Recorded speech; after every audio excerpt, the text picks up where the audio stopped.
All right, everybody. Welcome to the second episode, first season of P114 Filmmakers podcast. I'm Jesse Knight.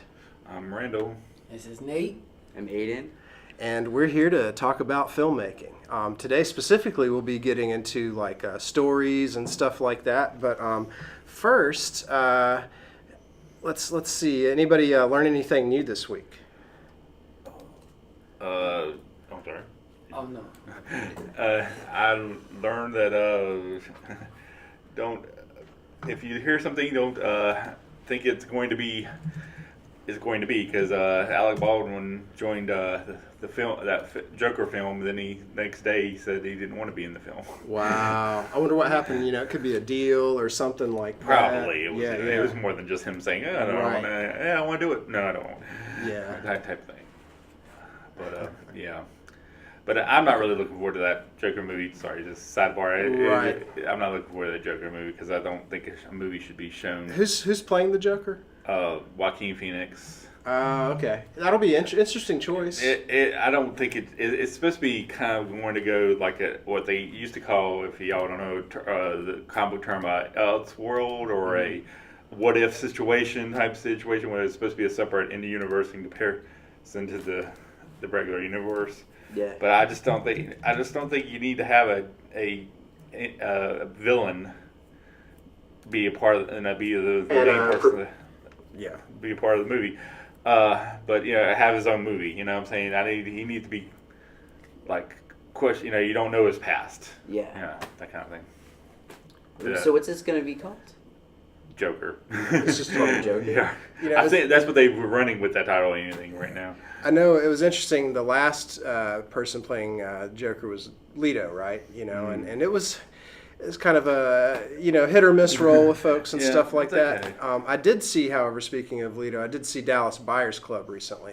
Really good movie. Really hard to. It's not a happy fun movie, but there's some good stuff about it. But Leto was excellent in that. Yeah. Very good. I hadn't seen that one Yeah, yet. yeah. Well, so did you learn anything new, Nate? Always learning something new. Yeah. Just one of the guys, one of the actors, Tyrone Burton, that I was speaking to, he told me that it was very hard for him to get the role. Right. I don't know, due to him, he had did a movie called Squeeze at the time, and I guess the movie that he did, it was portraying him in a bad light, so it was hard for him to get the role to play a good kid, Right. a teenager on the parenthood. So I learned that. Right. And just directors and screenwriters and how some of these movies come about, like the Total Recall movie. Mm-hmm. That was, I think that was really a great movie. You talking about the remake or the one with Schwarzenegger? Oh no, the one with Schwarzenegger. Yeah. Okay, cool. That's the greatest one. I don't like the new one. The new one, it sucked. I don't think. I kind of liked it. I need to see it again. I think it was. I love horrible. Kate Beckinsale. Yeah. She's my wifey. Yeah. Right. Yeah. To me, the technology and everything that they had in the first one still does not beat the new one. Well, there's some iconic shots where like Schwarzenegger's pretending to be holographic- the skeleton Yeah, holographs, that. where he's pretending and the face opens up Yes, like that, which they use in the yes. trailer. Was just that's what made me like, whoa, this is a weird movie. I want to go see it. And another interesting part was I looked up the screenwriter, and it was based off a short story, and the guy was like, it was called "We Can Remember It for You for Wholesale." And it was based on about a memory. Was it a book of Philip K. Dick story? Yeah. Mm-hmm. Yeah, it was him that did it. But when I looked it up, it was talking about him, about the memory, something about him about planning a fictional memory in somebody's brain. Right. And Yeah. that's where the whole movie came about. But in general, I think the whole movie was very creative. It was very ahead of its time. I mean, that movie was shot in like 1989 and 1990. Right. Yeah. And it's like they did the new one in 2012, and I Right. still don't think it was greater than the first one. Like, Oh yeah. I don't even think they outbeat the first one. Like, I mean, the technology and everything that they did was just so far ahead. I like the cast in that movie everything. and everything like that. Everything was perfect, I think. Back during that time, Verhoeven, that director, was hitting on a lot of cool stuff. Yeah. Like I love my mom, as I said before, took me to that RoboCop movie, which was just awesome. Yeah.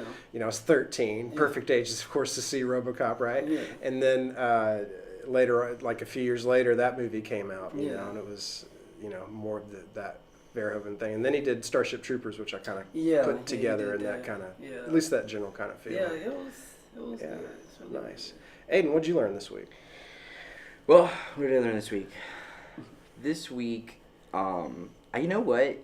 I can't pinpoint anything like right now, but I can say this. I was in my grip and electric class yesterday, and you know how when you think you know stuff, and then you're like, oh, I didn't know that, and then it's like, kind of knew that, and so like I guess yesterday, I don't know, like I was so confident about my skills in that class, Yeah. and then there was a moment where I was like, oh, I got this light.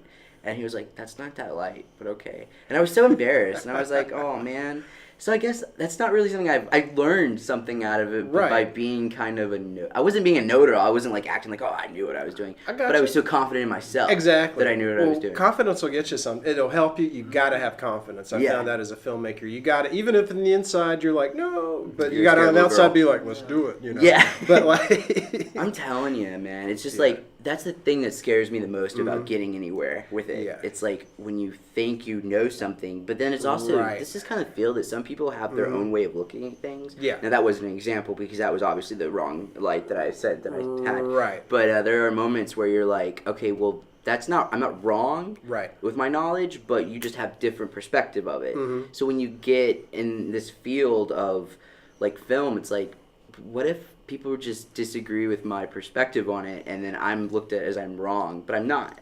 Does that make any Here's sense? the deal. Like, you can't be scared of being wrong ever in this field, and communication is going to be your friend throughout. So if you're wrong about something, and guess what? I'm wrong all the time about stuff. I'm like, oh, no, I'm totally wrong about that, you know, that kind of thing, and I just have to own it. Yeah, I do. You know, and it's just, that's part of it. And on set, if you don't know something, you better ask somebody, or else you can get into all kind of trouble, you know, as you all know, you know, it's sort of that kind of thing. You know, you gotta, you know, don't maybe say it during a take unless somebody's on fire and they're not supposed to be on fire. Oh, yeah. But, you know, other than that, you know, ask. You know, most industry professionals, even the ones that seem maybe gruff or whatever, just ask them. They're gonna respect you as a professional for that, you know. And it also means you care, you know, which is also kind of important. I'd rather be wrong and live up to it than be right and an asshole about it. Yeah. Does that make sense too? Like, 'cause Totally. I want to be right. Don't get me wrong. Yeah. I just want I want to know the facts. I don't want to be a smart ass or a know-it-all or Exactly, you know, because like, we've I'm seen okay those with that. people through life. You know, they happen, and even in kindergarten and all the way up. You know, there's that one person. Yeah. You know, like that. But you can learn maybe, hopefully, through someone else's mistake on that way and how to be. You know, that kind of thing. Let's see. What did I learn this week? I learned that I've never repaired lights or done electrical work in my life and stuff like that. But I'm sort of teaching myself how to repair some of these lights we got around here, some of these old Mole Richardsons and stuff like that. I felt like I'd conquered the world yesterday when I got just a simple little Toto light working, and it was just a burned out You were proud bulb, of but that. I found a bulb for it and it worked. And then I got another Toto light that's got some major problems, but I found the part online. It looks like an easy fix, so that's where I'm going to go. And then the big one, I'm going to need John Quaid's help in this, who teaches our grip and electric and camera and lighting classes. We have a big 10K light in there that's got a burned out socket and messed up Fresnel lens. Fresnel lens, 14-incher, easy to replace and all that. Might be the expensive part, but the part that scares me is the guts of electronics and stuff. I'm like, oh, I don't know if I can do that, but you know, it's just a piece, and you figure it out, and we fortunately live in the day of like YouTube and stuff where you can look up videos on how to replace stuff, how to properly repair things. It was the socket that was burned out, and it was only like $58 online, so not bad. And you can it's really easy to find part numbers and all that kind of stuff, which I had no idea about. Yeah. You know, all the other equipment techs too that I've hired here in the past, they didn't know how to fix lights either, so they figured out how to do it. So I guess I can too. Yeah. Yeah. I mean, yeah, you got to start somewhere, and I love that idea of being able to take something apart and not knowing anything about it. Yeah, it's scary. And then putting it together, and Yeah. it's like you created it all over again or something like that. Like one of our 7Ds, if I were to show what it looks like right now, all in pieces, it would horrify everyone here. But, I had a problem, so I'm waiting on that one because it's a little more in-depth, a lot more circuit boards and stuff. I'm not sure. It might not be salvageable, but that's also on the list. I'm looking forward to it, but also kind of not looking forward to that one. So we'll see. I might wait till That's that one project. You're just like, Yeah, I might wait till more towards the end of the semester and make myself feel good with getting lights working. All right. So this is our second podcast. Last week we had actually a successful first podcast. We have so far gotten about 48 views now, and it's just been public a day and a half, which is cool. And we've got a comment and a question. So please, if you're listening for next week, if you ask us a question or leave a comment in the comment area on our YouTube page for the video and stuff like that, we'll be happy to kind of talk about it and see if we can kind of identify more with our listenership. Not viewership. Well, I guess viewership. We have video too. All right. So from Drive Away Brothers, we got this comment. Wow, this was fun. I hope to be a part of film class next semester. Please come and join us. Could you give your take on movies like Dusk Till Dawn or Death Proof, the movie Savior with Dennis Quaid? I haven't seen that one yet. Mystic River I saw a long time ago. And what movie had the most impact on your life? Also, my favorite movie of all time is Conan the Barbarian. I think what we'll do... Yes. That was interesting. That was, to me, was interesting, him saying that. Yeah. I mean, it's a good movie, but it's just like it's one of those movies that... I'm not saying it's obscure by any means, because it is pretty popular, but... Yeah. But just like, like I said, I wonder what made him make that, Right. It's a very, you wonder, like maybe someone influential in his life, like a parent or something, we don't know, we can just assume, saw Conan the Barbarian, which is, I think, a great movie. I love it. Right. Actually, my favorite comic book character is Conan the Barbarian and that kind of stuff. Since we're talking about stories and stuff like this is kind of a nice little segue into that. Because you look at Conan the Barbarian itself, and I think automatically what comes to mind is John Milius, the director, but he was also the writer of it. John Milius is his writing is really bold and bombastic, kind of like his personality, at least if you see his documentary on him, Milius, really good doc and stuff like that. His personality kind of follows suit with like barbarians and war movies and just real sort of strong kind of material. But Conan the Barbarian itself stems back to novels and stuff like that. And then I believe from the novels, the comic book came out of that, or was it the... It kind of went into like a separate, it was I'm sorry, let's see, I'm trying to think of, it went to the novel, like you said, novels into like, kind of like, not graphic novels, but I can't You like Savage sort of Conan, the big kind format? Of like, yeah. I'm trying to think what they would call it. I can't. It's not on the top of my head right now. Right. But anyway, it was a separate entity than the comic books per se. It was the same format as a comic. It was just big. Right. Yeah. And so, but that and then it went into Marvel took the rights to it and then made a huge. I mean, it ran for a long time on comics or whatever type. Right. Thing. And now, of course, I think Dark Horse took it over too. Yeah, Dark Horse. After a while. And I'm wondering if it's going to... They actually have a new team on it recently. I haven't checked out any of the new issues. I saw some of the Dark Horse ones and not bad. Of course, I'm a fan, if we're talking comics, of the John Buscemi era in the 80s and stuff like that. Maybe late 70s too, but maybe. Mainly I just remember it in the 80s and stuff. I loved his artwork and that kind of stuff. But the stories for Conan, for whatever reason...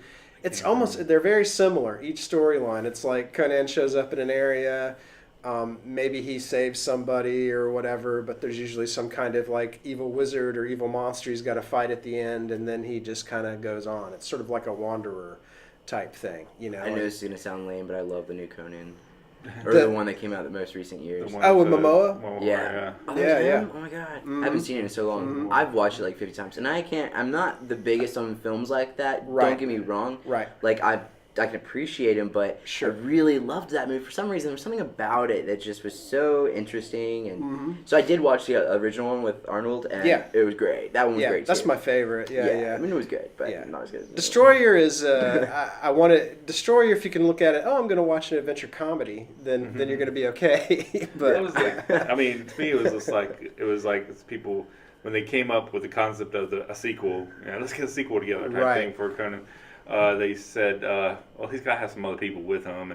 Everybody, at the time, I'm not sure, I can't remember, it's been a long while, but at the time there might have been a lot of not buddy cop movies, but like movies with groups paired up people with with the main character. Right. So there might have been like that kind of thing going on too. I could see, because didn't they do Red Sonja before that? And it was originally supposed to be Conan that was the character, but they changed the name. They had a character. But there was Schwarzenegger. It was in there. Like he had like a small part. I think it's been a while since I've seen that. He was in it quite a bit, but he was a secondary character to Red Sonja. Yeah. Right. And it was like he was a different character, but they were going to have Conan, but I think the rights to it or something like that. Yeah, that was the problem.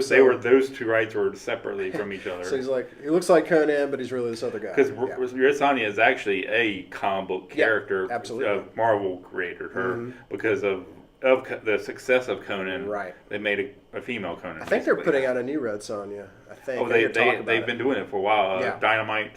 I think Dynamite has been the comic book they carried Red Sonja in. Okay.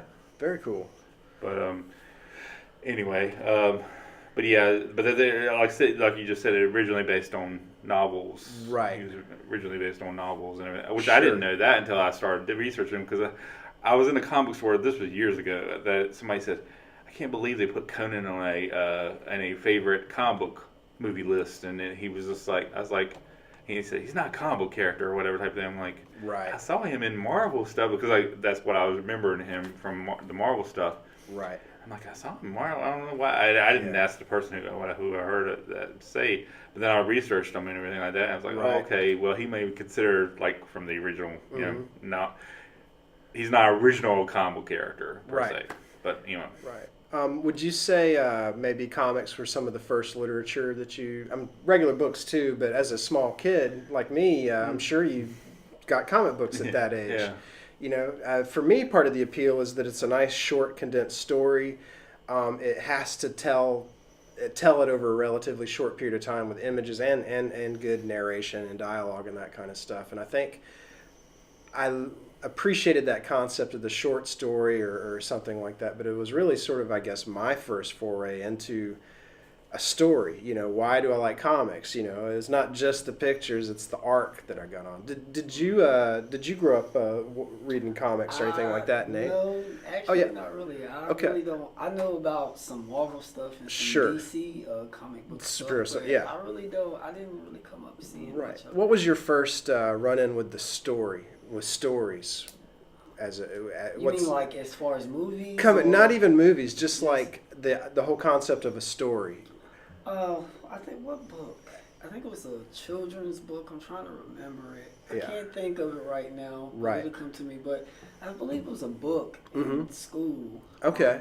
What is it? It was a book. I'm trying to think. I can't think of it right now. That's okay. I can't think of it right now, but. I really picked those things up from school, right? Just like pre-K, sure, and coming up, absolutely, and how things are told, stuff like that, and how to express, people express their feelings, and all that. It is a book. Yeah, it really is. It's interesting because we're impressionable at that age, right? Because when I was in grade school, we had this thing coming by called the Bookmobile, and we'd get a little pamphlet and we'd sort of order like what our parents would let us, like a few, and then I would wait, it'd be like 2 or 3 months. I'd forget that it was even coming, but when it came, it was like Christmas. This cardboard box came in, it was filled with books, so I was just like really happy about it. And I got all kinds of stuff, and sometimes it was like books on movies. Like I can remember the novel came out with the movie E02, the extraterrestrial. And I remember reading that, loving the book, but I didn't get to see the movie. So that was the image I held in my hand from it, and in my head from it. And it was interesting to see the movie probably like 5 years later, I'm ashamed to say. But that kind of thing. I don't know. I don't know if this might sound funny, but I know. Have any of you guys heard of the book Dr. Jekyll and Mr. Hyde? The story, for sure. The story. I think it's a real deep concept with that. Yeah. When people present themselves one way and then Right. another behind.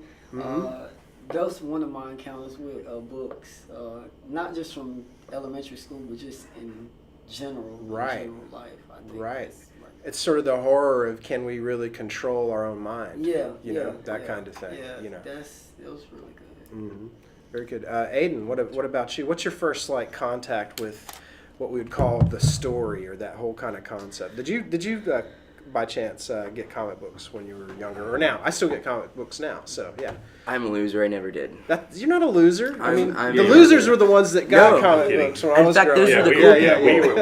We were were the losers. No, because it's so crazy. You know that you want to be, you feel, I don't know, I didn't look at people like that did read comic books. I didn't look at them as losers. I always felt like I was the one because I didn't read them. Right. But no, I didn't. And I knew about them like DC and then Marvel or whatever you call it. What is it? The other one? DC and Marvel. Okay, good. 'Cause And then I was there's legit. Dark Horse. There's Image. There's a whole bunch. Yeah, I'm not a nerd when it comes in, and I wasn't a reader growing up, so I just never was around it. I mean, the most losery I got was Yu-Gi-Oh cards. Yeah. That was me. And But those are pretty popular. They're really I guess they popular. were, but no. But to go off kind of what he was saying, there was one book, and it was a child's book. And I'm not saying it's the only book that's ever impacted my life, especially as an adult. But I don't read. But it's an early one. This. Right.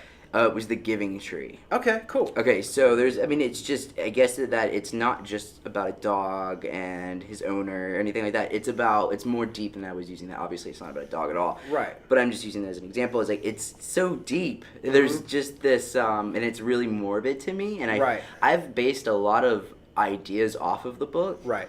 Because it's got such it's so... I'm not good with my words. Me either. Yeah, it's got a lot of meaning to it, and This is sort of hitting on in my editing class. We've been talking about in Walter Murch's fifth chapter of In the Blink of an Eye. He talks about what are the main impacts that a movie should have? What are and first and foremost is emotion. Yes. Yeah. You can think of emotion as the hook.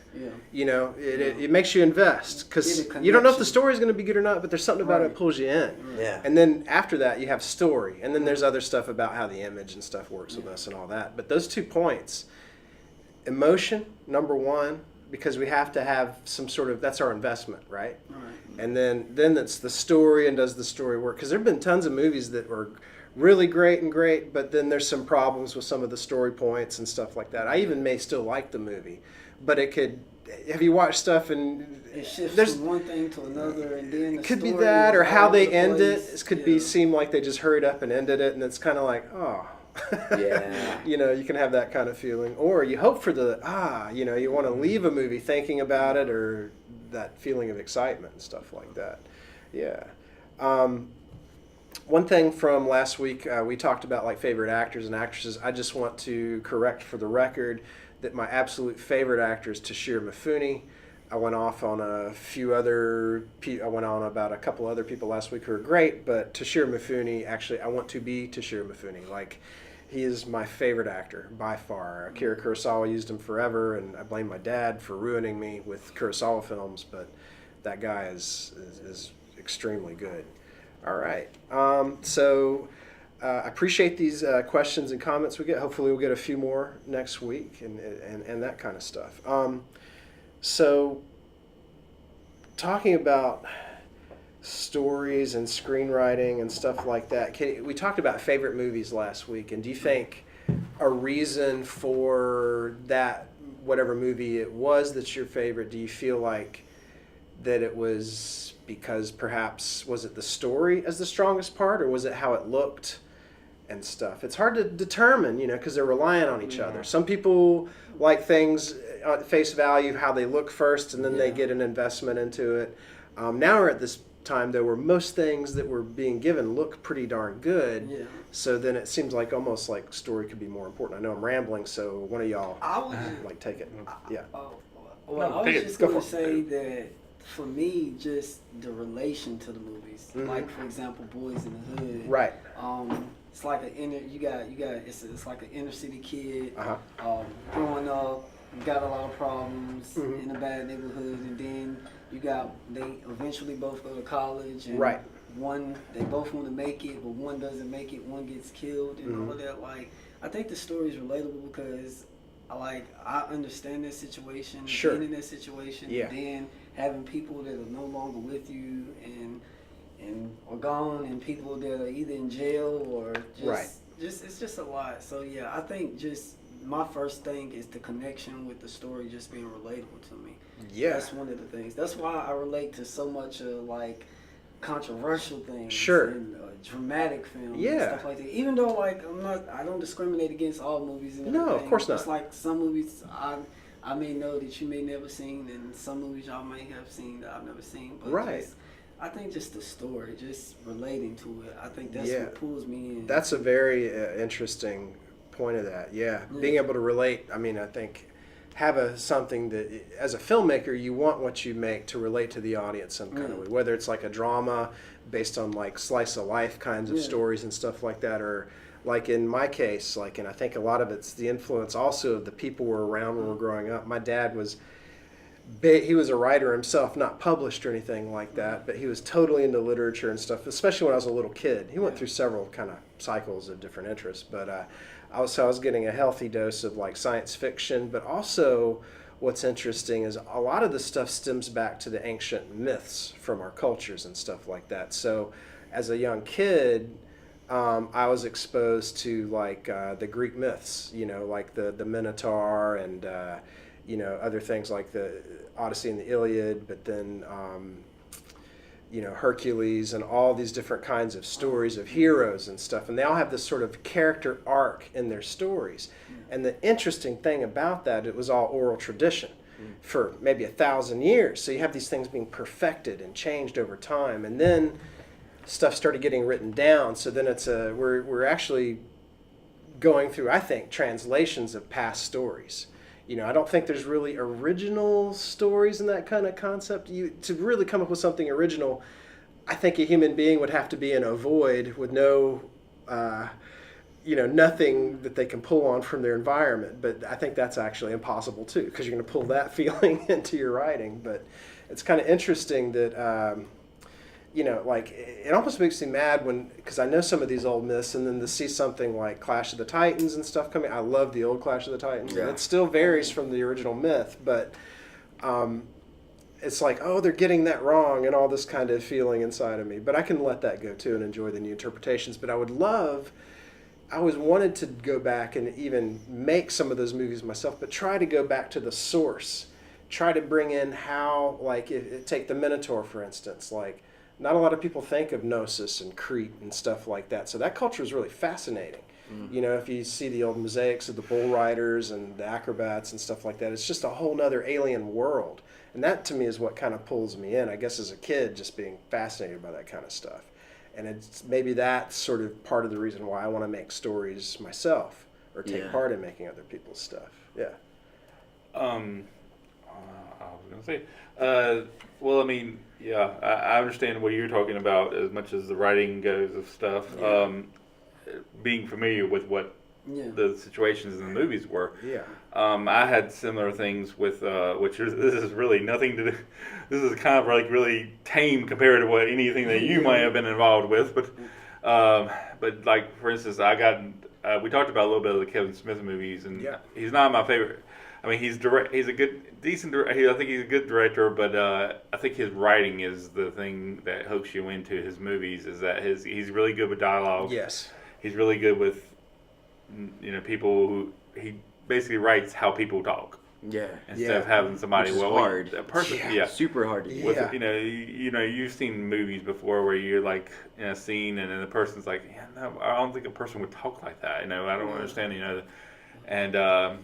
And he said, but at the same time too, he writes like that, but at the same time too, he still is giving a creative flourish to him, because he says, like, when I'm talking with my friends, I don't talk like that either. And we just go, "Hey, how's it going? Yeah, Right. good."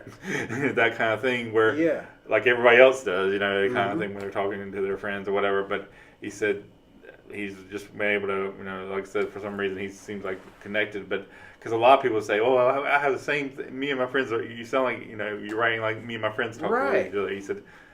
But at the same time too, but me and my friends don't talk like that. He said, like I said, we'd say, "Hey, how's it going?" Yeah. And then it's moving on, like that Right. thing. But so yeah, he's hooked into that. I mean, like I said, every movie of his, mostly, I've had connected with his movies or whatever Sure. type thing. One way or another. That when there again, this is more a personal thing, whatever type thing. As I've grown, going on with my life, but. Some of the writers that I did look up some writers, and so I like Quentin Tarantino. I think his writing is good. It's just that I think to me some of his again I'm like I said I am a white guy, but I felt like I somewhat felt some of his dialogue in some of his movies is offensive to me. Right. It's just like. For sure. And I'm thinking, okay, but he wrote it. That's the thing about it. It's like, normally you see a movie, you may know who directed it, but you don't know who wrote it. Sure. So you can say, oh man, that's kind of a, whoa, that kind of offensive, dialogue right there. And Sure. But then you kind of don't even think about who could have written it or whatever type thing. Right.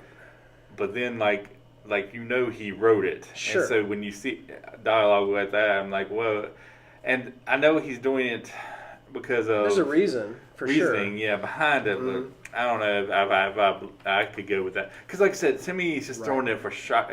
Some of it, I'm not saying he is, but it just seems like he might be throwing it in for shock value. Well, that's a good point. Yeah. But if you look back, he used to work at a video store, that kind of stuff. He was into like a lot of those old school movies and stuff like that. So maybe part of that is him trying to infuse that kind of old school thing, which can be. But if you've looked at old like exploitation movies and stuff like that, they're bold. They are shocking. Now, what It's movie are all you referring to Yeah. of Quentin Tarantino's? Like So now you got Reservoir shows. Dogs. I mean, every Reservoir Dogs, the Pulp Fiction mainly, because I should say that those are the ones that I've probably kind of seen, other than the two Kill Bill movies. Right. But I just feel like he was kind of like the Pulp Fiction.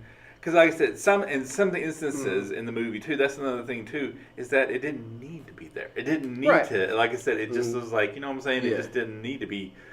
They didn't need Sure. to say it like that. You know, I'm it's curious just like, on Right. which part. You don't have to tell me Right. the actual thing that happened in it that Yeah. was offensive, but I'm just I curious. mean, just on like, I mean, offensive toward What did blacks. I mean, African American is it people, yeah. N-word Yeah. or something, or? Yeah.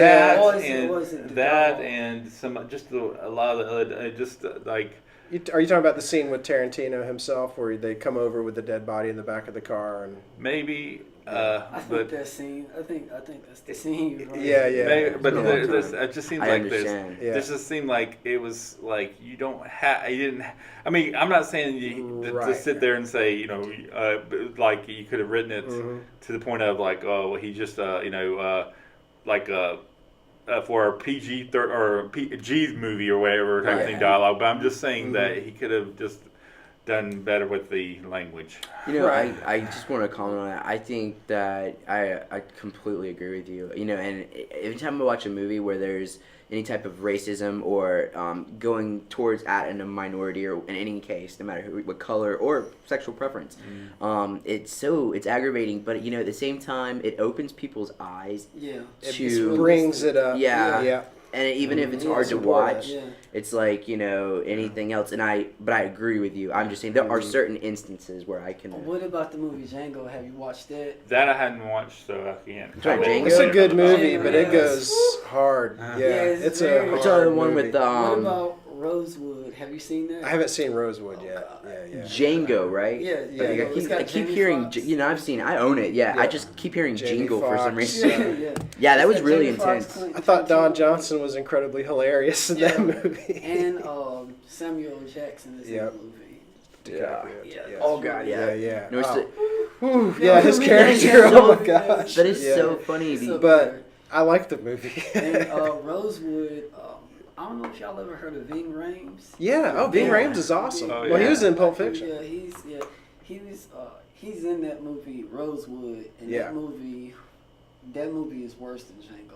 I mean, it was a good movie, but the racism in it. It's hard to watch this stuff, man. And things that are cultural taboos give us that feeling on the inside. It's like, oh gosh, you know. And you can't even believe it, and it's scary when they mimic like past stuff, like history, and you're like, I can't believe that's what it was like back then. Right. You know, it's insane.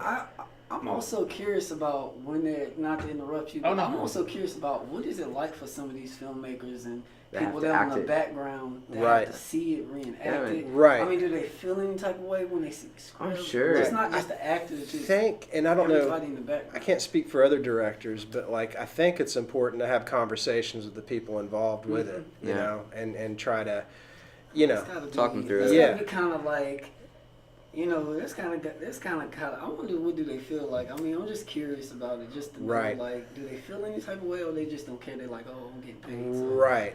I imagine it's everything in between, you know, all kind of reasons. Because some of the stuff. I mean, now if you do stuff like that, I mean, everybody's gonna have a lot to say. Yeah. Criticism, people gonna attack you left and right. Now. For sure. Yeah, for sure. Well, see, I mean, I know. I mean, I don't know. I may sound like. I mean, like I said, maybe I mean the last one. Hey, I'm a white guy who's been. You know, I'm not saying I've had a privileged life by any means, but I mean, I've lived and grew up in a, you know, white neighborhood. You know, whatever type thing. So I'm the last one to be, you know, complaining about, you know, like to be offended by, you know, whatever. Anything. No, I think you have every right to. I totally disagree with you. Everybody has their right to complain. God, for sure. Because I mean, but. It's morals.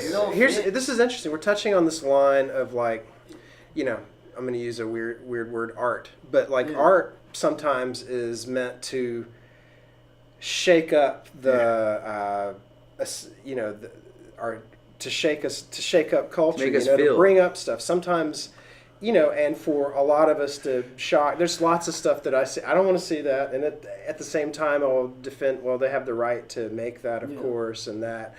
I don't need to see it, but honestly, it does bring up a good, important dialogue and that kind of stuff. And we start to think about our own ethics and stuff like that, too. So maybe in some ways, even if someone may go too far, I think it's important that topic comes up.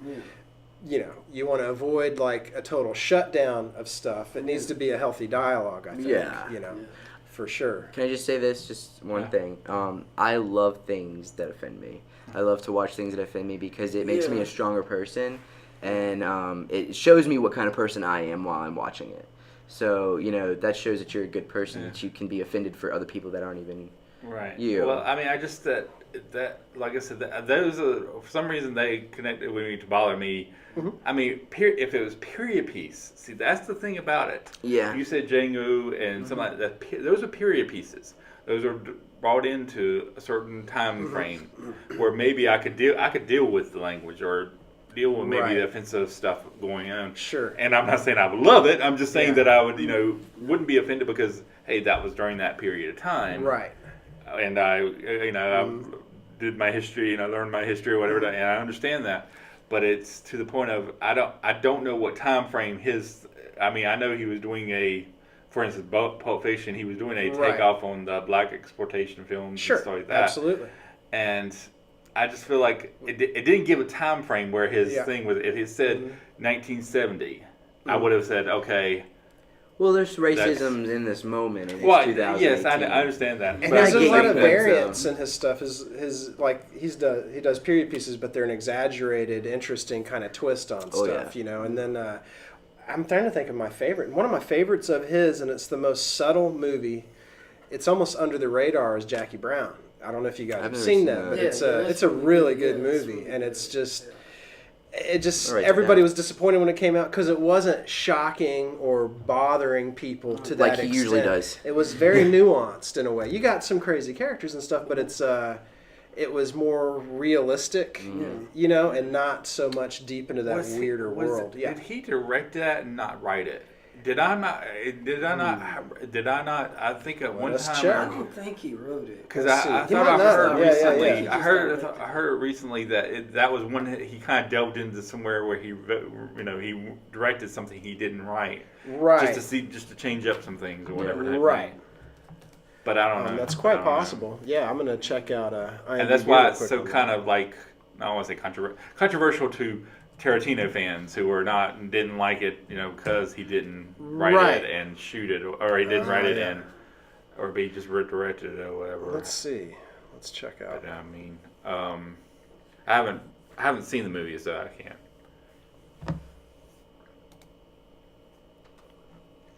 Writers. He was one of the writers. Okay. Basically, he wrote the screenplay. Elmore Leonard wrote the novel. Okay, yeah, like I said, maybe So he I- took I it and he said- adapted it and stuff like Okay. that. Yeah. Oh, no, well, he maybe wrote. it's because it was something from a certain thing where it wasn't sure. something he just sit Yeah. down and wrote it. That's what it was. Yeah, It yeah. wasn't something he just sit down and wrote the screenplay. It was adapted from a novel. From a novel. That's what it was. But I would Okay. imagine he would, Right. he'd put himself into that story, but, of course. But but what I mean is it's a very sort of low tone movie compared to his other ones, which Yeah. are more Right. dynamic and stuff like that. And if you watch a lot of, especially his earlier interviews, the guy was on fire. Like he was sort of like this Yeah. charging, forward with strong dialogue. What I like is strong dialogue that kind of wakes you up. Oh, I yeah. tried to do that in my movie The Orbs and stuff like that. And it's kind of funny and all that, but I like really bold words being said, because I feel like in a way, and this is just me, I feel like people need to kind of wake up. What's going on? What was that you just said? Oh my God,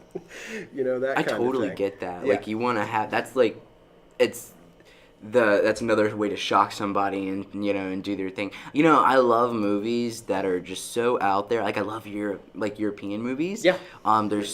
They don't have boundaries. And they're different. They're like different rhythms, different kinds of things. That's why I like foreign films. And stuff like that. They don't care. Like have you ever seen? I know this is totally blue is the warmest color. I've heard of it. I haven't seen it. I heard it. It It's a looks pretty lesbian interesting. movie, Yeah. but it's so much more than that, and Right. it's just there, and without going too far into it, it's just they didn't care. Right. It was, and you don't see movies like that, and it was not just about the sex that was shocking. It was just a good movie. Does it was it good. feel real? Yeah, More real? it was really real, Uh-huh.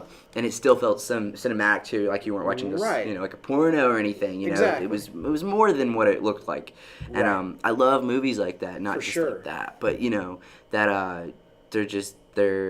they don't care what anybody else thinks. And these actors, you can obviously Right. say they don't care either. And Right. they're acting. And But they care about the story. They Oh, care yeah, about yeah, the yeah. characters. you get for what sure. I'm saying. Like not what other people think. And But they're not holding back. You're Not not at going all. to give half the character. You're going to give the whole character, whatever it Oh, may yeah. be. Yeah. Oh, right. yeah. Okay. Yeah, no, I like that. I like that about, there's several French films that have made me feel uncomfortable, but I still watch them. Yeah, that's and I'll what still it say I is. like them, especially Italian movies too. Oh, my Like gosh. Antonioni was a genius filmmaker, but man, and Bertolucci. Oh my God, Bertolucci's really you want to. I don't know, acquired taste with Bertolucci, but yeah. Oh yeah, I love things where you have to have an Look 'em acquired up. taste. I'm trying to think. It's when I'm speaking when I'm thinking about foreign films. I'm thinking about it's this film. It's a horror film. Yeah. It's these two girls. I cannot think of the movie name. Keep going with it. nothing. It's these two girls. They're like going to this one girl's parents' house, and the girl is supposed to be a monster chasing her. I know what you're talking about. It's supposed to be Yeah. a monster. That movie is very graphic, but it's really good. Okay, get the name. Oh my gosh. The girl is Man. chasing her through the woods with a chainsaw. Yeah. They Yeah, no, that's a really good yeah, movie. that's a really good movie. The girl is chasing her with a chainsaw through the movie, and It's a French film. Yeah, it's a French film. Yeah, yeah. But I got the whole story in my but, head. I'm like, um, what's the name? instead of it like being a monster, it's Don't tell me. Yeah, it's looked at as a monster. I'm But gonna it's watch not it. a monster. It's the girl. It's actually the girl's girlfriend that's Ah. doing all the killing and crime. I forgot what's it called. I can't Right. never think Well, of it. hopefully it's so good that I don't care that I already know what I happened. think that's it. High Tension. That's it. That's it. High That's Tension. it. High Tension's a That very movie- good movie, and it's oh my it's God, very well. It's yeah. not like this Yeah. schlock, blood in your face kind Yeah. of thing. It's Yeah. about like, It's- oh my God, what is happening all the way through. Did you see? Oh, I love the movies beginning like of Yeah, that yeah. movie Thanks for the where- spoiler, by the way. Just kidding. Yeah, he totally did. But it's great. It's really it's well executed It film. made me feel like it's real life. Yeah. I love movies like It's that. Right. really intense. It's watch that movie. It's Yeah. very I will. So right up where your can I alley. find it? Is it? You should thing be on able to Vudu or just Google something? search it. It's everywhere. Yeah, I've seen a lot of I these. will I've watch seen it. It looks so Frontier. familiar. Can you I've click on seen, it, Jesse? Huh? Can you click on it when you get the chance? I want to see the cover. Where is it? High tension. It's on the left, the first one. Left. Yeah. Oh, that one. Okay. Left. Right there. Yeah. That? Yeah. Oh, there. Yeah. Switchblade Romance. Okay. Ah. Oh, So is it got subtitles or? Yeah. It's in French. Yeah, they speak. There's different language. It's multilingual. They have people speaking different languages in it, which I kind of like. Okay. You got English, What is French, English? Italian. Yeah. Why Yeah. did they give it? You know what? 40%? I've seen that. Oh my god, I've People seen are mean. that. Yeah. Like that Where have they movie seen should that? be at least a 90. What is There's Blockbuster. fantastic movies that Rotten Tomatoes especially are like what? Oh my God. High Tension's really good. You guys Okay. should totally see it. Speaking, I have to say this before we go into the next topic. I'm Yeah. sorry, I didn't mean to interrupt anybody. No, you're good. Have you ever seen The Loved Ones? No. Or Loved Ones, not The Loved Ones. Uh-huh. So I'm not gonna tell you the whole story, but they're Australian, I think. It was in Australia they made it. I don't know. They sound Australian. So this girl right here, and her dad are complete psychos, like just complete. And it's Right. one of those movies. It's kind of like that in a way. It's so twisted. It's just Right. twisted. It's not even that it's gory. It's really Right. not that gory. It's Probably just about their twisted. relationship, right? Yeah. Yeah. Gotta watch it. Right. Super good. The first time I ever watched it, I was like, I'm buying this. I bought it the next day, Right. and I watch it all the time. Like there's something about it. It's one of those movies. It's like I love people that create things that other people are scared to create. Right. I'm not saying this really hit boundaries or anything like that. 'Cause Sure. it wasn't that crazy, but it Right. was good. And she was this actor right here. I don't know her name. I've never seen her or anything else, but she is insanely crazy in it, and I get excited every time I watch it. Right. Let's see. Xavier Samuel, Robin McLeavy, probably. Victoria Thane. One of them. It's probably The main actress. character, her right there. Yeah. I don't even know. What does it say? It would be, well... If you I would- scroll down, then the cast list. Yes. That's it. Oh, there Robin we go. McLeavy. Robin McLeavely, Lola Yeah. Princess. Yeah, Oh wow. Mhm, They mhm. got the movie May up here. Oh, yeah. Cool. That's a very good movie. Yes, You that haven't is seen very it? good. I have seen that. Have y'all seen the movie Population 436? No. Oh, We just you all gotta got a see great it. list of movies. Yeah, I know. There's all these... It's very Like, good. I thought I've seen everything. No. Why does that say 1 star? Is that say only 1 star? 6.7. Is that good? Out of what? Out of 10. Oh, it's not too bad. I loved it. It was a 10 for me, but okay. They Right. rated 98% Whatever. on Rotten Tomatoes. So it must be good. It is. Yeah. What about the emotional, sad movies like Carrie, the first one? with Sissy I like, Spacek? De Palma Sissy. did that one, right? Mhm. Yeah, that was, Sissy Spacey? Yeah, Spacek. Spacek. Okay, Yeah. why did I always say Spacey? Because I'm Spacey. Yeah. That was pretty good. I read the book, too. Stephen King novel, that kind It of thing. was. Mm-hmm. I didn't know that. Yeah, this is his first book. Wow. Yep. And really tight little story kind of about witchcraft, in a way, and psychic powers. Wait, I thought she was just like one of those people that are born with psychic powers. Yeah, that's Yeah, what she I is. was thinking. Mhm. And her mom was referred to sort of as a Her mom was screwed up. Oh, she a was witch, psycho. but something else that rhymes with witch. That Well, yeah. I mean, Yeah. her mom was a very Bitch. she's psychic. She had psychic power, or the daughter had psychic powers. Her mom was just a psycho. I thought it was Yes. genius though. Yeah, it was yeah. super genius because I was watching the new one recently on TV and I was going through it. I was like, haven't it's seen so that one. crazy. It's really good though. I liked it, but I was like, it's so I don't insane like it. how they make her mom this Jesus freak. And Yeah, she yeah, came yeah. out and she was Right. right when she was about to kill her. Which you shouldn't kill a baby. I don't care. Spoilers. Okay, sorry. It's- True, it's sorry. everybody It's should okay. know what happened Yeah. there. When she was about to kill her, she was like, I should have killed you or something like that. And I'm like, that's crazy that you're crazy, but you were right. Right. She did end up being, when she wasn't evil, you made her evil, society made her evil, but I thought it was just great. Little add in there that her mom Right. was just this Talking Jesus about- freak. You know they made like 2 new versions there. You talking about the 2015 They version? did about or there's the- 4 movies of Carrie. Okay, out not the there. one, yeah, just we're comparing the first one and the newest one. Yeah. Right. Yeah, because there was one where the girl was named Rachel or something like Yeah, Yeah, that. that was It that was weird. that was a so-called sequel of. I didn't Carrie. understand that one at all. It was It's- silly. I didn't like it. Well, the thing about it is, it Yeah. made she was not.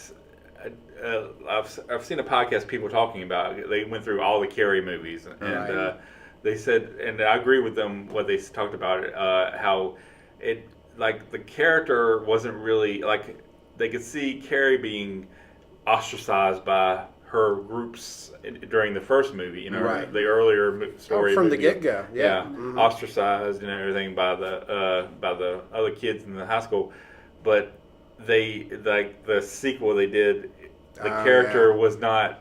Yeah. They said she would look like she was pretty, you know, she was really pretty, and they didn't see why she would be ostracized. But like I said, you didn't see the concept of that she being seemed sad or emotional and Yeah. Oh yeah, no. But Sissy Spacek could she totally did. carry She played- that. You she felt played it. hella Oh, good. man. You she felt did. bad for her. Yeah. Yeah. And then You really felt like She it was kind of happening. looked like an outsider too. Yeah. They made her look really. and they she's make just her look like, God, she was really good.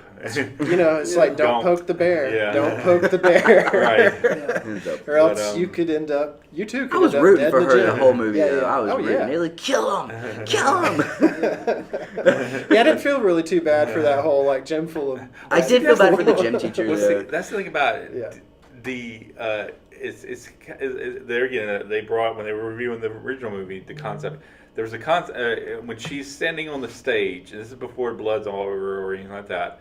She's looking. Well, no, actually, this is after the blood's on her. She's looking at the audience, and in her eyes, she's seeing everybody laughing at her. Yeah. But nobody was laughing at her. Maybe a couple of people, whatever, maybe laughing at her. The friends of the bad guy or the bullies. Yeah. There's a scene where it's like they did the effects of the like a sparkle around the screen. To give an illusion that it wasn't real. Giving her illusion of that she's seeing everybody laughing at her. The Yeah. audience was laughing at her, Right. but they were not laughing at her. Maybe a couple of people who were the bullies or the friends of the bullies or whatever type thing, they were laughing at her, but nobody else was laughing at her. But she saw her, and that's why she started destroying that whole gym or whatever, because she thought everybody was against her. Yeah. So that's why. So you don't think they would die if she hadn't been a little? Well, she had some. Well, I mean, with her psycho mom, it's not surprising that she would have some. For sure. It's not surprising that she did have some sort of mental issues or whatever type thing. But but yeah, I mean, the novel, the book they brought up too, because some of them had brought up read the book. I haven't seen it. I read the book, so. But the character of Carrie is overweight. Really? Yes. Because that's the another. whole- That's the part of the You guys spiked ostracizing. the thing there. Yeah. But that's part of the ostracizing book, of the book because she's fat, everybody else is skinny. Because Right. back then in the 70s, it was Yeah, like no one everybody was ate. Right. wanted to be skinny. I mean, I was made fun of all through like 80s because I was a little chubby, you know, through K during the you know. 70s and 80s. Yeah. Fat kids were. Oh yeah, Or not. I was fat. They didn't even get to know me to be a nerd, but I became a nerd because of that. And then you know, Yeah. Yeah. Well, and then I was a nice guy, so I wasn't good at fighting back. All I had to do was punch somebody in the nose, and my life would have been totally different. But yeah, But you know. But that's why the pig's blood too. Pig. yeah, Oinker, you know, like they would call. why do you think they made her skinny Right. then? Right. That was a different thing. I don't know. I don't know if at the time, as much as movies go, they may have not want to have a hero be, or if you want a protagonist in the movie be Yeah, fat. right. There was Oh, more about the skin. Like I said, they just made her more gaunt looking. More actually, they went the opposite way of being very gaunt looking, and not popular. You know, being like not a person who wants to be part of the crowd or whatever type thing. And, Yeah. because if you notice, it seemed like too that's why the 70s movie is interesting, because it almost seemed like the town was against her too, because it's like she was trying to put up makeup or whatever in this store or something like that, and like the person who was helping her out was kind of like really not really good with her, you know. Yeah, right. People were jerks in the Yeah. 70s. Yeah. Well, I mean, just like it just was showing, trying to be like everybody's against her. So when Right. she starts tearing up a town, it's okay because you know Yeah, it's everybody like was being you kind mean, of deserve to right? die. Yeah. So You know. that's what it basically kind of I was love trying to movies be. Yeah. But it's just like, I mean, they said they did a different direction with her being, you know, more skinny and gaunt. But the thing about it is, I think she wouldn't have been, because I mean, they had, I mean, I don't want to get graphic here, but you know, at the very beginning of the movie, she's going through her period or whatever Yeah. type thing. Right. The first time she's going through her period. Right. But at the same time too, were talking about because they were talking about she was a little older to be going through her period for the first time. Right. Yeah. Right. Because they're usually younger. Yeah, you're like 11. Yeah. I can see why they went with Sissy Spacek though, because emotionally she could carry that character that you knew she was a little different than everybody else, and something about how she carried it, like on her facial expressions and stuff like that, you could tell like she didn't want to be hassled. She would probably like for people to be friendly to her, so she could kind of be normal, but just. She wasn't able to deal with it. She wasn't able to fight back, which I kind of feel a connection for myself. Like I was not good at fighting back. Yeah. When I did, it was always a disaster and all that kind of stuff. So it was just it's kind of interesting. Yeah, yeah. I was just gonna say so. I was just gonna say you said that in the book that Carrie was overweight, but in the movie they used a slim person. Right. But I kind of, now that you told me the story about the book, I kind of see why they did that, to shift the focus off of, well, she's fat, of course people's going to tease her. Yeah. So they shifted the focus off of, that to makes more sense. Being the slim. So now it makes more sense. Like she Now you became tell me the book. the weird girl. Yeah. That kind of Or thing. the weird girl. Now the I fat girl. understand that. Yeah, because if you're fat, oh god. Yeah. Well, hell, you skinny, you like me. It's no It's different. equal amount, yeah. If And you're just too for the skinny or record- too big, Yeah. it's the same. Just for the record, there's some ugly skinny people, okay? And there's some beautiful overweight people. Yeah. Okay. And everything else in between. Yeah. And little overweight, I've been 300 pounds, and I'm not near that. I'm not too far from it, but I'm not like near it, I'm like 240. And, I'm not scared to say it, because one day I'm not going to be 240. Right. And because there was a day that I was way bigger than that, and I hated myself. And you got to love yourself. Just had to add that in there. Yeah. Love definitely. yourself. It's hard to. Though, Definitely. man. I think we're really nailing like stories. While we're drawn to this kind of career is the emotional impact that different kind of stories have on us, and it's really neat to see how we could go on about story forever, but thinking about like what leads us through a movie, like the different plot points that happen, what keeps us going. They have sort of like this sort of base thing, the 3-act structure and stuff like that. Like in the beginning, you get your intro to characters and stuff, and then there has to be some kind of thing that happens to them that puts them into this mindset. And then comes to the end of that first act, and there's something that says, okay, I've made my decision, I'm going to go and do this, and it usually involves some sort of training or some sort of quest or something, which generally falls into that second act. But even with the second act, you have sort of rise and falls of winning and losing, and it could be the bad guy winning or losing, or the good person winning and losing all the way, and then until you get to this sort of crescendo kind of feeling. We're usually right at the beginning of the third act or something like that, where something major happens. But then you can have like sort of fault stops and starts after that, however long you want to drag out your story and stuff like that. And it's just really interesting how we're led across a story. You can almost like throw genre away, throw your characters away, all this kind of stuff, and just bring a story down to its skeleton, which is actually kind of interesting. For like going to like a Hitchcock thriller, what are these little tidbits that he's giving us and feeding us along the way? What's keeping ourselves captivated? And that kind of stuff. And I'm just going to start off like the Hitchcock movies. I mean, the strong point of a thriller is that mystery, is that you yourself become on the quest that the characters are on, And sometimes as a viewer, we have an omnipotent view. We can see, it's like, don't go into that house because you're going to die in there. We know that already. We're supposed to. But then sometimes you're locked in. You don't know. And you're just as curious as that character too. So there's all kinds of ways you can play it, which is pretty cool. No, yeah. You hit a really good point. Yeah. I don't know. Gosh. What do y'all like better? Do y'all like being on the ride and not knowing, or kind of knowing a little bit of the bigger story? Not knowing, but not too much. Right. Not too much, just guessing. It's a balance. Not too much, yeah. In some way, that's why I've kind of gotten out of, I don't say gotten out of, but I kind of, in some cases, I haven't watched movies near as much sometimes because that whole story arc and story, the whole 3-part plot has kind of like, I mean, good movies are good movies and they'll have it in there, But it's that same thing where Joe Smith is going to be all right at the end because he's going to go do this and he's going to save the day and whatever type thing at the end of the movie. So he's not going to die, or his girlfriend won't die either because she's not the main person in there. But some of the TV shows they've come out with in recent years, it's like everybody's up for anybody can die in the next episode as much as they can. Yeah. So that's what, in some cases I've turned towards some of that stuff too. Right. I mean, I really have to admit, Game of Thrones was not as I haven't gotten fully. I got like first 2 seasons.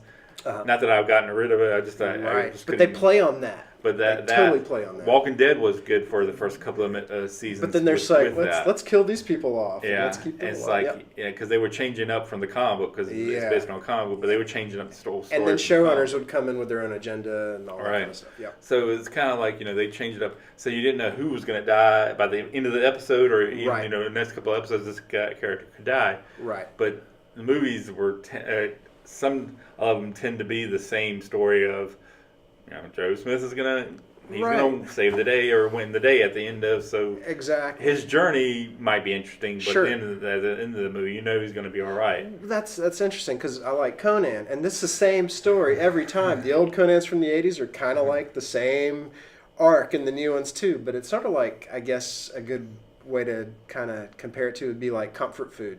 Yeah. You kind of just eating it like some mashed potatoes and gravy or some cake you like or something like that. If only that would do. Visually comforting. Yeah. I mean, like I said, it's not to the point I don't watch movies or don't care. I was a comic collector. Yeah. And I like a lot of comic movies. That's the title of the story. It's always the hero's gonna win in the end or whatever type thing. But sometimes they try stuff like let's kill Superman, then it causes an uproar. Yeah. I mean, it's like they could be knocked down in the movie, and then you say, oh, he's gonna beat the villain in a minute. Give him a minute. He'll win. Well, it's like Goku and Dragon Ball. He's getting destroyed for 5 episodes. Goku's going to die. No, he's going to come back and beat him. Did you guys ever watch 13 Reasons Why? No. I heard of it. Okay, so there's an uproar about it, and I get people's point of views for things. It's like, you got people that they have their views, and I have my views. I really liked the show, but what I liked about it is that even though she was already dead when you watched it, this whole time I'm watching the show, it's about the girl that committed murder, that killed herself. Right.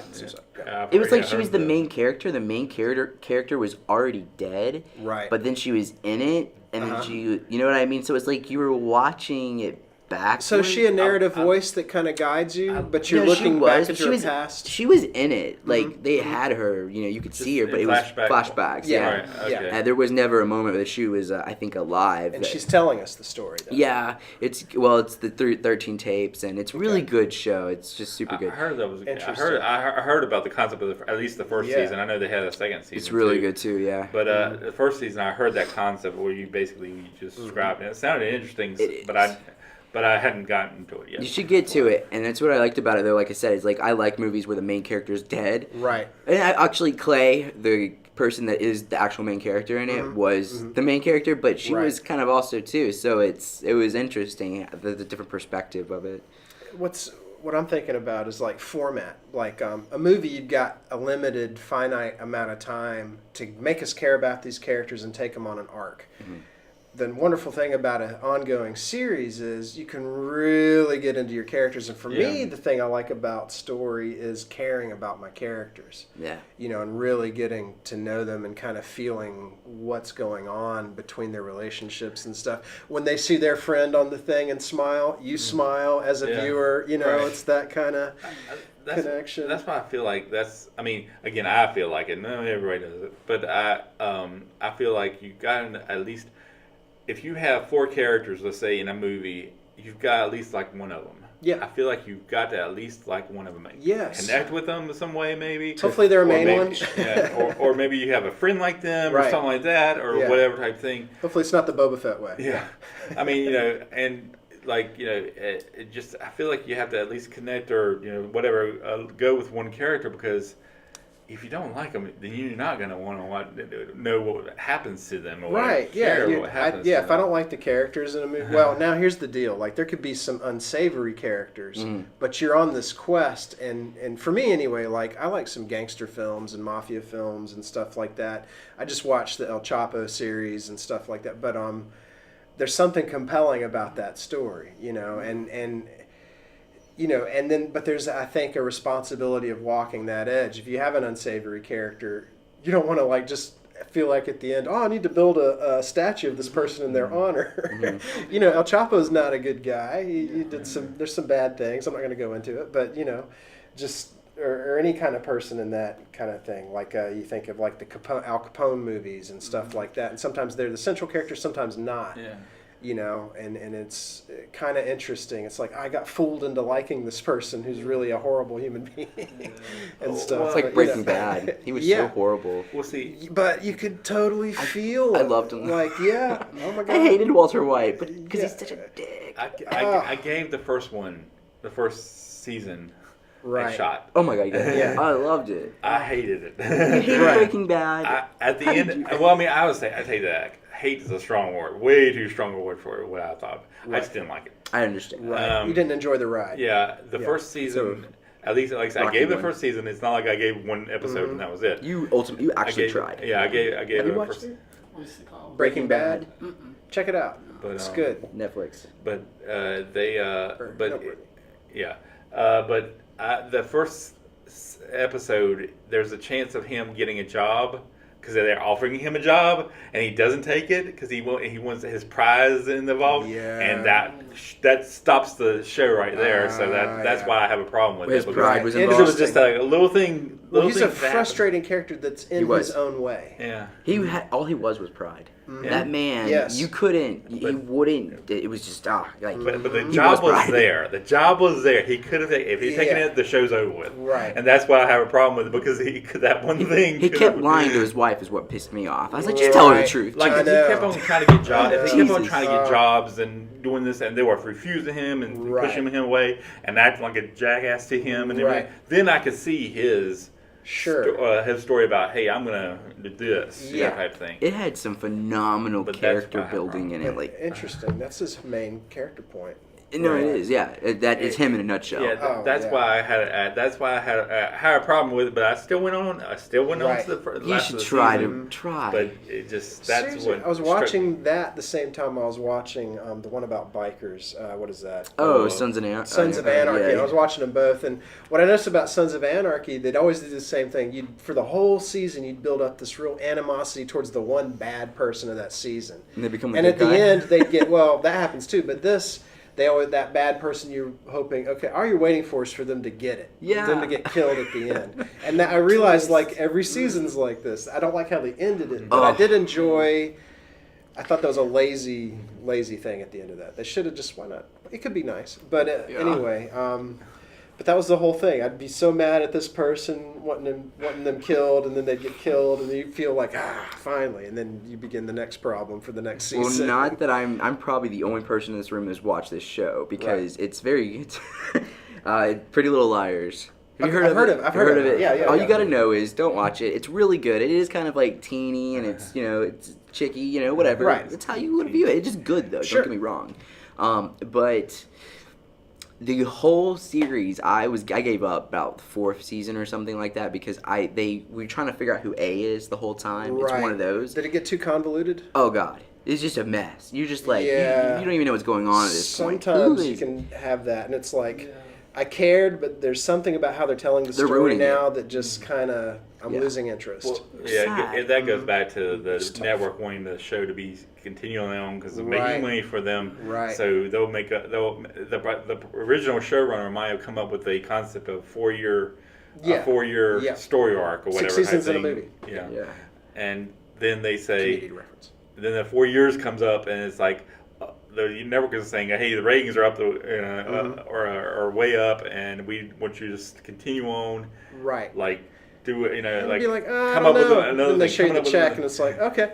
And then Yeah. that's why you hear a lot of people talk Oh, about too. these showrunners leaving shows because they don't want to do that. You know, Sure. they had their plan, a 4-year, 5-year, whatever they make. Right. of the show, and that story arc is over, and they figured that was going to be what was going to be done. One show that kind of, I feel like, and I don't know what the initial plan was, but I think of Lost. Very compelling the first 3 or 4 seasons.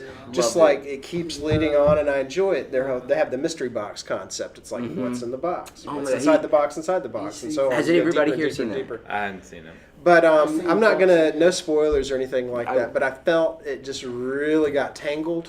That's as far as I'll go. Oh, really bad. Deep end, yeah. At the end, yeah. I do like the last stuff and all that, but it's just it made really no sense to me. When we get some alone time, tell me what the ending. I couldn't understand it. Right. I'm not quite sure. Okay. But I've heard people talk about it, so I mean, in a way, I've been spoiled. But that's right. But they were I shouldn't say anything. But anyway, but it's a good ride. Watch the first season or the first episode. I actually started watching the first episode and I couldn't get into it. But I think I was in a different frame of mind. I might give it a go at some point in time. What I like about it is my dad taught me, like, at least when writing, start in the middle of something, and they certainly did that. God, right. Sorry to interrupt. Yeah. Super good. Yeah, but that's what was I gonna say? That's my fault. You just said, I sank your ship, dude. I started watching it, and like I said, I just couldn't get into it in my frame of mind. Just couldn't get into it. Yeah. But and also too, before I started watching it, again, I go back with Matrix on this. I saw a lot of spoofing of it too beforehand. So some of that stuff I can't get out of my mind. Yeah, I can see that for sure. I've seen, I saw a lot of sketches on television shows or stuff like that or whatever. It kind of spoofing it and doing all that stuff. So that kind of was a little bit of, took a little bit off of it. I'm sorry. No, you're fine. We're at about an hour and 11 minutes, so we should probably wrap this up. Though I don't know about you guys, but I could talk about story all day long. There's so much I don't know. Netflix. So if you're in the comics, have you seen Luke Cage? Yeah, I've seen the first 5 or 6. Yeah, is good, but the second season is kind of. I couldn't get into it. Okay, but the first season, a lot of people complain. Did you like the whole season? The whole. Because a lot of people complain about half the season, because I liked. I can't remember his full name. It's hard to pronounce, but Shashani Ali. That's what I know. I'm saying it wrong. I'm butchering it. I know. Right. The African guy. Right. But he's a great actor, and they killed him half the way. And you wanted him to be around more. And they got rid of him, and then they started with another person that people didn't like. So a lot of people complained about that, but I liked it all the way pretty much through. I liked the second season. The second season, I thought was they had more action going on in there. Yeah. Everything was changed up. The sequences, everything. It was a good. I liked it. I mean, I'm not saying it was the best season ever, but I'm just saying it was. I thought it was pretty good. But have you watched any of the other Marvel Netflix stuff, like Daredevil or anything like that? Daredevil's great. Daredevil was great. It's good. Punisher? And I seen Punisher. Lightning. Yeah, Punisher. I seen that one. That was good. That's good too. Don't watch Iron Fist, or at least the second season, first season, I should say. The second season starts. It's okay. The first season starts this month, I think. What's the other one? Jessica Jones. I heard good things about that. That one is good. That one I like too. It's alright. But I'm big into almost not big, but I caught myself watching tons of seasons of Arrow and stuff like that, which is a little more like. CW stuff. It's a little lighter fare than the Marvel Netflix stuff. Real polished. Yeah. But I mean, I like all those CW shows. I get into it because I'm a former fanboy, or I can still be a fanboy about stuff. Fanboy for life. So I'm kind of like, oh yeah, they got that in there. They got that character. Look at that. I never thought that character would appear out in the show. For sure. So they, I kind of fanboy out a lot of times because of that. But there are some bad episodes and then some good episodes. Like any show is going to have good episodes and bad shows. For sure.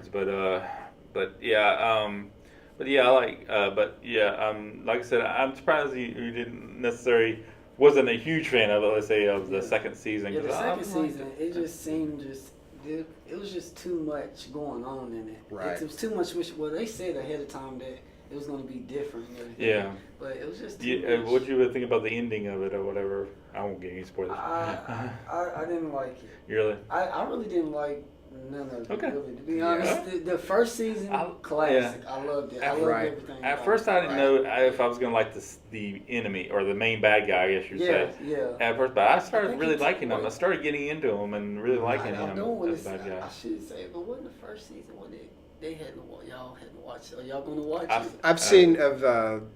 You're talking about Luke Cage. Luke Cage. I've seen the first 6 episodes. Yeah. Unfortunately, I was editing at the same time, and it's one I was kind of binge watching while. Yeah. I need to rewatch it, honestly. Yeah. Okay. Well, I'm not gonna say that then. Right. But all my friends on Facebook were blowing up about it. Yeah. Yeah. It's really good. The first season I think was good, but the second season it just seemed too more commercialized and. Right. Well, you wonder like So if that happens. They had probably had a little big budget, so maybe that's why. You could wonder also like who, because these things are made probably. I mean, you got a showrunner and stuff like that, but with big industry stuff, you can almost say, well, we got to appease financiers, producers. There's probably more of a committee kind of feeling on how things are created. Certainly like if you think of like the Star Wars movies and stuff like that. It's like the girl came from a police officer to being like a superhero now. Like I didn't like. That's the character that's how it was in the comics. That's what unfortunately that's what they went with the comic book character because she was not. I think in the comic books she was a police officer, but when she had first appeared, I think in a book, but don't quote me on it, but I think it's when she first appeared, she had just been a police officer, so they didn't concentrate, and now she was a private investigator. Right. So they just had they didn't focus on the police officer or being a police officer in the comic books or whatever type thing.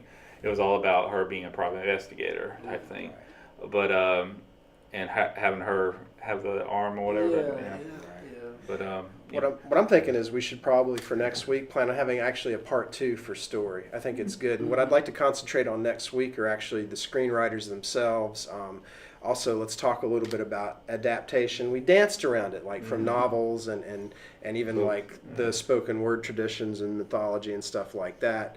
I think let's do a little bit of that. Let's research a little bit more into actually. Let's try to find a screenplay of a movie we really like, and you don't have to read the whole thing, but just pick maybe a scene you like from it or something like that. Think about the finished product, but think about the words on the page too.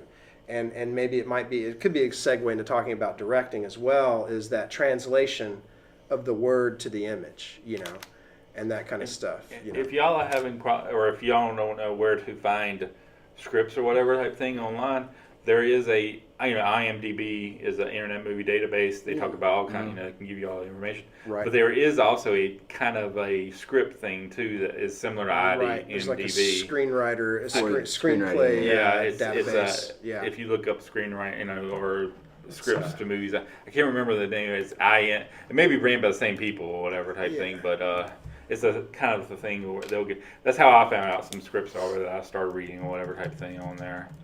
I can't remember now the name of it. It is the Internet Movie Script Database. There you go. IMSDB.com. Yep. And that's a good place to go. Not everything is in total format, and stuff like that, but it's a good place to go. There's some scripts on there that you can kind of read from or whatever. For sure. And pick your favorite movie, and if you like a favorite movie, and then read the script and see how different it is from. And think about a scene you really like, and then you can kind of think about that. Talk about certain movies all day. Yeah. That's the wonderful thing about this. Yeah. All right, folks. This brings us to the end of our second episode in season 1. And tune in next week, and be sure to comment and ask us questions that we will try our best to answer next week. This is the P114 Filmmakers podcast. Take it easy. Later on.